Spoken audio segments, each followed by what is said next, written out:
Welcome back. Renukaswamy ಕೊಲೆ ಪ್ರಕರಣದಲ್ಲಿ arrest ಆಗಿ ಬಳ್ಳಾರಿ ಜೈಲ್ಗೆ ಶಿಫ್ಟ್ ಆಗಿರುವಂಥ ಆರೋಪಿ ದರ್ಶನ್ ಅವರು ಈಗ ಬುದ್ಧಿ ಕಲ್ತಂತೆ ಕೇಳಿ ಬರ್ತಾ ಇದೆ. ಪಾಠ ಕಲ್ತಿದ್ದಾರಂತೆ. ಅವರ ಬಟ್ಟೆಯನ್ನು ಅವರೇ ವಾಶ್ ಮಾಡಿಕೊಂಡಿದ್ದಾರೆ.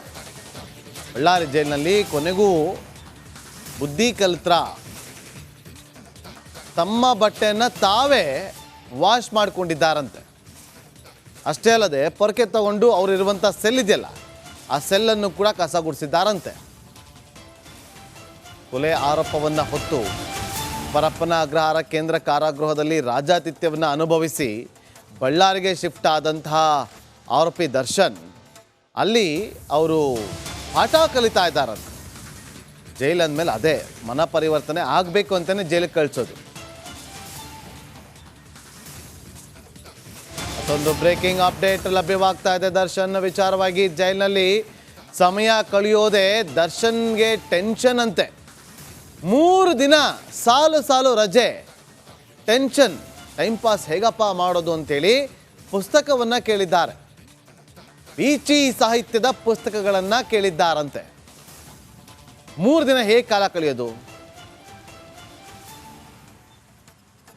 3 ದಿನ, ಯಾಕಂದರೆ ಯಾರಿಗೂ ಭೇಟಿಗೆ ಅವಕಾಶ ಇರೋದಿಲ್ಲ. ಹಾಗಾಗಿ 3 ದಿನ ಟೈಮ್ ಪಾಸ್ ಹೇಗೆ ಮಾಡೋದು? ಬೀಚಿಯವರ ಪುಸ್ತಕಗಳನ್ನು ಕೊಡಿ, ನಾನು ಓದ್ತೀನಿ ಅಂತ ಹೇಳಿ ಕೇಳಿದ್ದಾರಂತೆ. ಇದು ಜೈಲಧಿಕಾರಿಗಳು ಮೂಲಗಳಿಂದ ಸಿಕ್ಕಿರುವಂಥ ಮಾಹಿತಿ. ಇದೇ ವಿಚಾರವಾಗಿ ಕೂಡ ಇಲ್ಲಿ ಪರಪ್ಪನಗರ ಕೇಂದ್ರ ಕಾರಾಗೃಹದಲ್ಲೂ ಕೂಡ ಪುಸ್ತಕಗಳನ್ನು ಕೇಳಿದ್ದಾರಂತೆ ಅಂತ ಸುದ್ದಿ ಹೊರಬಿದ್ದಿತ್ತು.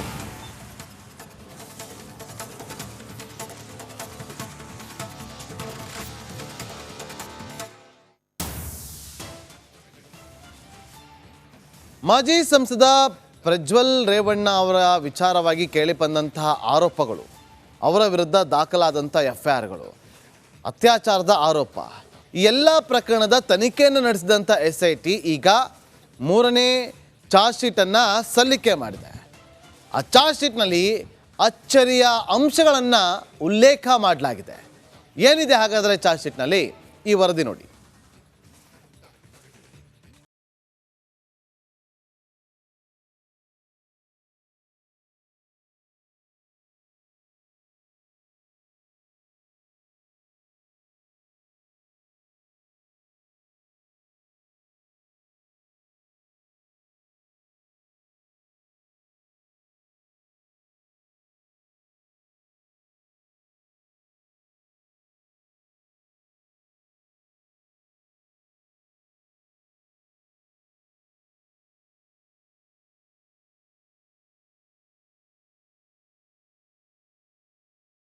SIT ತನಿಖೆಯಲ್ಲಿ ರಿವೀಲ್ ಆಗಿದೆ. ಪ್ರಕರಣದ ತನಿಖೆ ನಡೆಸಿರೋ SIT ಅಧಿಕಾರಿಗಳು 1691 ಪುಟಗಳ ಆರೋಪ ಪಟ್ಟಿಯ 3ನೇ ಚಾರ್ಜ್ ಶೀಟ್ ಅನ್ನ 42ನೇ ACMM ನ್ಯಾಯಾಲಯಕ್ಕೆ ಸಲ್ಲಿಸಿದೆ.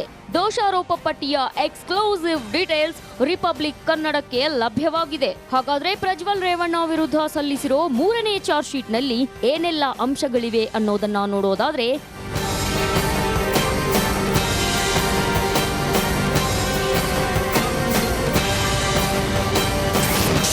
ಚಾರ್ಜ್ ಶೀಟ್ನಲ್ಲಿ ಏನಿದೆ?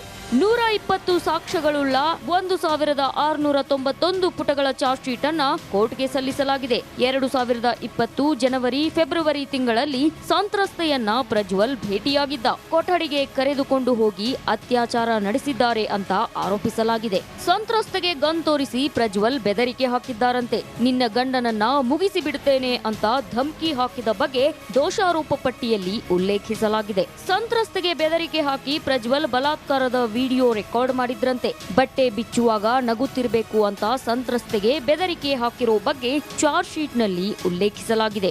2023 ಡಿಸೆಂಬರ್ ವರೆಗೆ ಹಲವು ಬಾರಿ ಅತ್ಯಾಚಾರ ನಡೆಸಿದ್ದರಂತೆ. ಪ್ರಜ್ವಲ್ ವಿರುದ್ಧ 376(2) INN, 506, 354A, 111, 354B, 354C, IT ಕಾಯ್ದೆ 66E ಅಡಿ ಕೇಸ್ ದಾಖಲಿಸಲಾಗಿದೆ.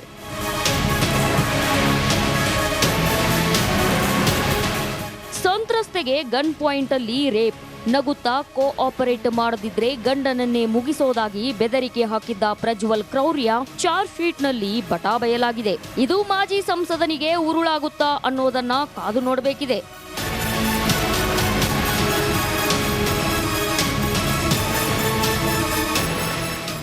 Nagaraj, crime bureau, republic Kannada.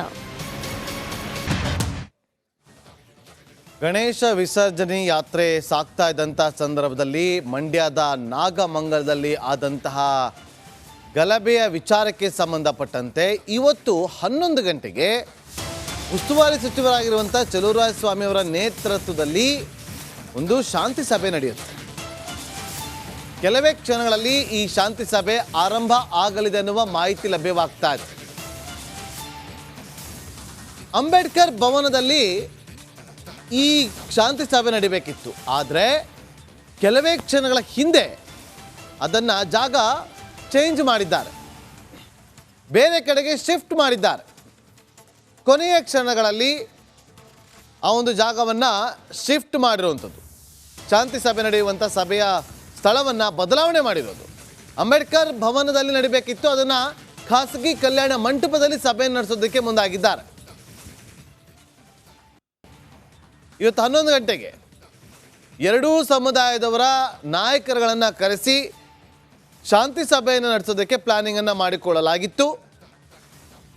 ಆದರೆ ಕೊನೆ ಕ್ಷಣದಲ್ಲಿ ಸಭೆ ನಡೆಯುವಂಥ ಜಾಗವನ್ನು ಬದಲಾಯಿಸಿದ್ದಾರೆ ಅನ್ನೋ ಮಾಹಿತಿ.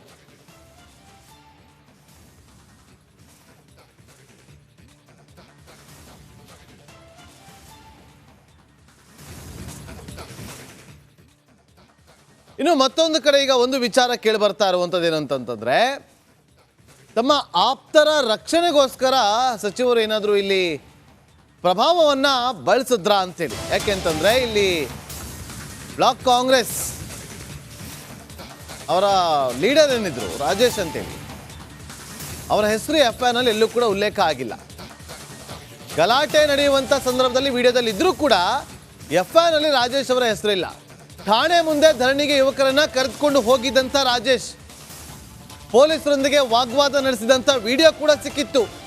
ಹೈ ಡ್ರಾಮಕ್ಕೆ ಕಾರಣವಾಗಿದ್ದಂಥ ರಾಜೇಶ್, ಆತನ ಮಗ ಸಂಜಯ್. FIR ದಾಖಲಾಗಿದೆ, ಅದರಲ್ಲಿ A6 ಸಂಜಯ್ ಹೆಸರಿದೆ, ಅದರ ರಾಜೀವ್ ಹೆಸರಿಲ್ಲ. ನೋಡಿ, ದೃಶ್ಯಾವಳಿಯಲ್ಲಿ ತೋರಿಸ್ತಾ ಇದ್ದೀವಿ, ದೃಶ್ಯಾವಳಿಯಲ್ಲಿ ಕೂಡ ಗಮನಿಸ್ತಾ ಇದ್ದೀರಿ.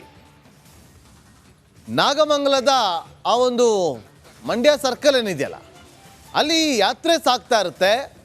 ಯಾತ್ರೆ ಸಾಗ್ತಾ ಇರುವಂಥ ಸಂದರ್ಭದಲ್ಲಿ DJ ಹಾಕ್ಕೊಂಡು ಜೈ ಶ್ರೀರಾಮ್ ಅಂತ ಘೋಷಣೆ ಕೂತ್ಕೊಂಡು ಅಲ್ಲಿ